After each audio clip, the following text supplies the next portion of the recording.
Cela fait plusieurs mois que la communauté internationale le redoutait. C'est maintenant chose faite. Vladimir Poutine a décidé d'envahir l'Ukraine et on assiste aujourd'hui à une véritable guerre.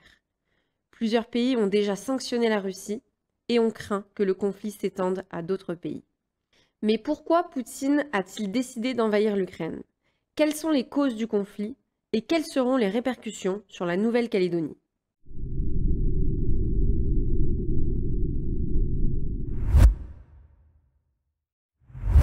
La Russie, c'est le plus vaste État du monde.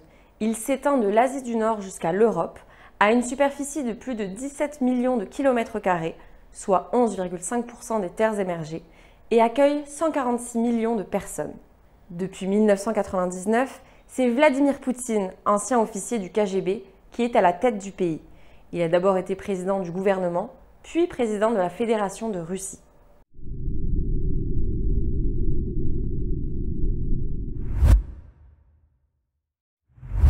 L'Ukraine est un pays de 600 000 km² pour une population de 44 millions de personnes. Depuis le mois de mai 2019, l'Ukraine est dirigée par Volodymyr Zelensky. Ce pays est riche en ressources minérales comme le fer et le magnésium, mais aussi en ressources énergétiques comme le charbon et le gaz.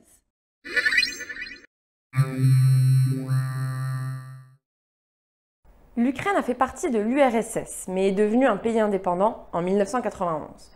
En 2014, il y a eu l'Euromaïdan, une révolution qui est partie du peuple qui souhaitait que l'Ukraine se rapproche de l'Europe et non de la Russie. Les manifestations ont été particulièrement violentes. Le président de l'époque, Viktor Yanukovych, qui était pro-russe, a fui puis a été destitué. Sauf que ça ne s'arrête pas là.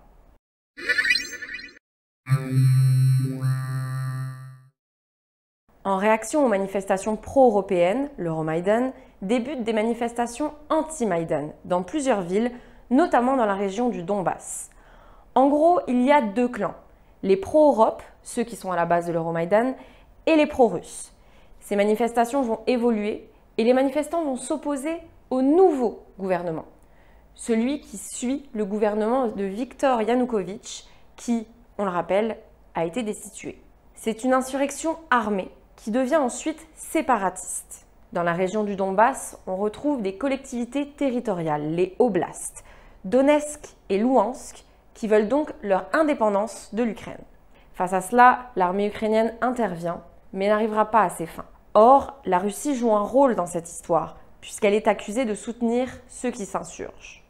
Aujourd'hui, la guerre du Donbass est au cœur du conflit, puisque le président russe a reconnu l'indépendance de Donetsk et Louhansk peu de temps avant de lancer l'offensive sur l'Ukraine.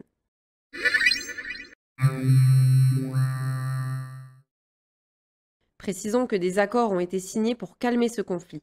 D'abord les accords de Minsk I en 2014, qui n'auront que peu d'effet. Puis, l'année d'après, les accords de Minsk II, qui permettront d'apaiser le conflit sans le régler totalement.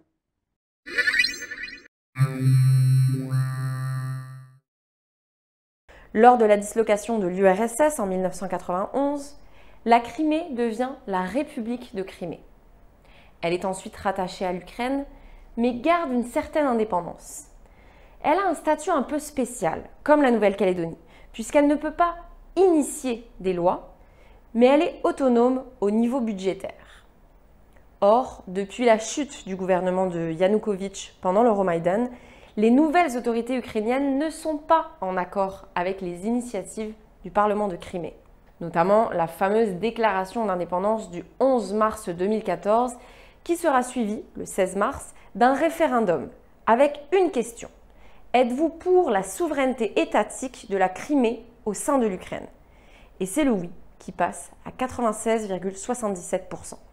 Ce scrutin n'est pas reconnu par plusieurs pays, notamment par l'Ukraine et l'ONU, et il y a des soupçons de fraude. Le processus d'intégration de la Crimée à la Russie a tout de même commencé, et en juillet 2015, le Premier ministre russe Dmitri Medvedev a déclaré que la Crimée avait été pleinement intégrée à la Russie. À noter que les études sociologiques réalisées sur le terrain semblent confirmer que la population locale adhère au rattachement de la Crimée à la Russie.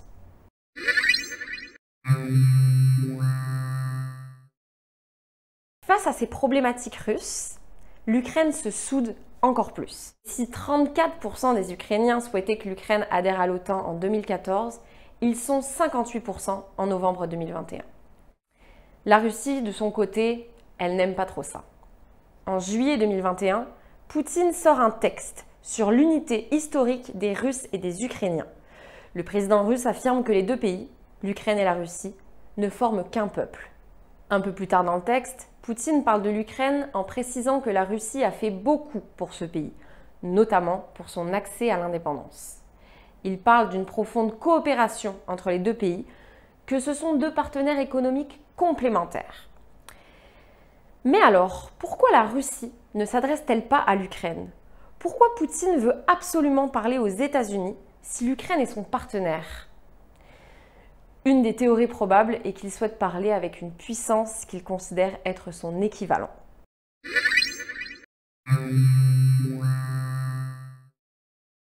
Le Nord Stream 2, c'est 1230 km de pipeline allant de la Russie à l'Allemagne.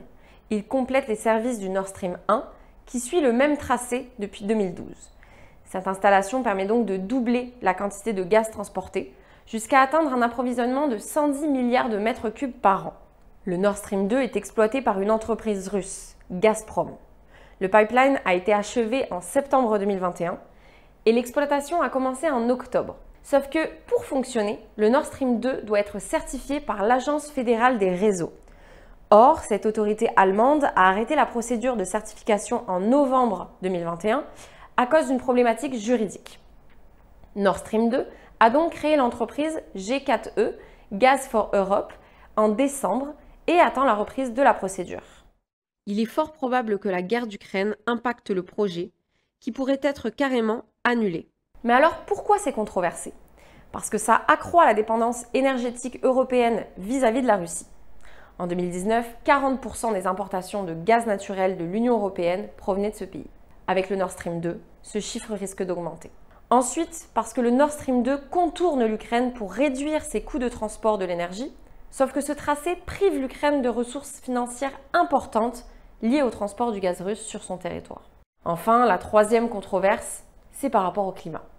L'Union européenne souhaite atteindre la neutralité climatique en 2050 et cette nouvelle infrastructure est un pas dans la mauvaise direction. Si l'Allemagne soutient ce projet qui renforce son rôle géopolitique, l'Ukraine, les États-Unis ou encore la Pologne s'y opposent.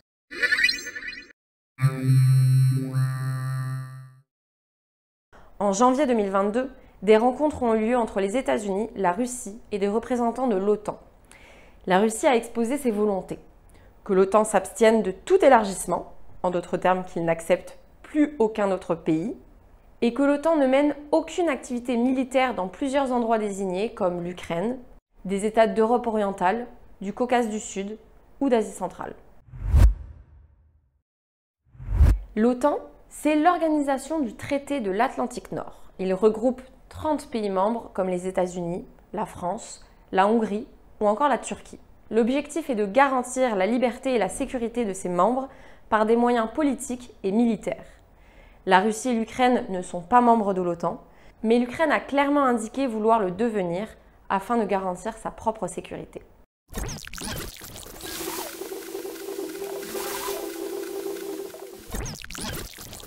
Donc résumons la situation. Le président russe a lancé une offensive armée contre l'Ukraine le 24 février 2022. La Crimée est toujours en théorie ukrainienne, mais c'est la Russie qui en a pris le contrôle depuis 2015. La Russie a décrété l'indépendance des oblasts du Donbass. Depuis l'Euromaïdan, l'Ukraine se rattache de plus en plus à l'idéologie occidentale, voulant intégrer l'Union européenne et l'OTAN, ce qui déplaît fortement à Vladimir Poutine. Il faut mentionner que la Russie a ce qu'on appelle la maîtrise de l'escalade, puisqu'elle a une supériorité militaire sur l'Ukraine qui lui permettra d'être supérieure quels que soient les moyens déployés par l'Ukraine. Bien sûr, tout dépend des alliés de l'Ukraine. Si d'autres pays réagissent militairement pour bloquer la Russie, le pays pourrait bien perdre cette supériorité.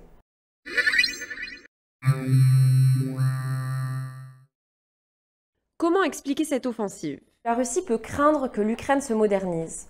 On voit que les Ukrainiens veulent intégrer l'Union européenne, l'OTAN, qu'ils adhèrent à l'idéologie occidentale. Et face à ça, Poutine peut sentir que son pouvoir autoritaire est menacé. Il a peut-être choisi de mener cette attaque maintenant, avant que l'Ukraine ne soit intégrée à l'Union européenne ou à l'OTAN, pour que les pouvoirs de ces organismes soient limités. De l'autre côté, pourquoi l'OTAN réagit aussi fortement pour protéger l'Ukraine? L'OTAN n'est pas reconnue pour faire dans le social. En fait, les intérêts se croisent. Vladimir Poutine, dans son texte, a une théorie. Il affirme que l'Occident essaye de diviser, de casser la relation Russie-Ukraine afin d'étendre son idéologie, qui est la démocratie et le libéralisme.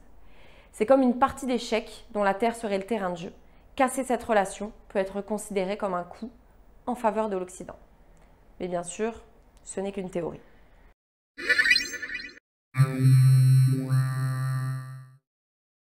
Si on se sent à l'abri en Nouvelle-Calédonie, ce conflit risque cependant d'avoir un impact sur notre quotidien. On peut craindre des répercussions sur les liaisons aériennes, mais également sur l'approvisionnement en gaz, en pétrole ou encore en engrais. A contrario, le secteur du nickel pourrait bien être avantagé. Il est également possible que ce conflit impacte les élections présidentielles françaises et ainsi retarde les discussions sur l'avenir de la Nouvelle-Calédonie. À l'heure qu'il est, difficile de prévoir ce qui va suivre. La Russie pourrait décider de retirer ses troupes ou au contraire d'attaquer de nouveaux pays. Si la communauté internationale se limite pour le moment à des sanctions diplomatiques et économiques, des forces militaires sont déployées dans les pays entourant l'Ukraine. Peut-on craindre que le conflit s'envenime? Sommes-nous à l'aube d'une troisième guerre mondiale? On ne peut, pour le moment, que faire des suppositions. À bientôt sur NC News.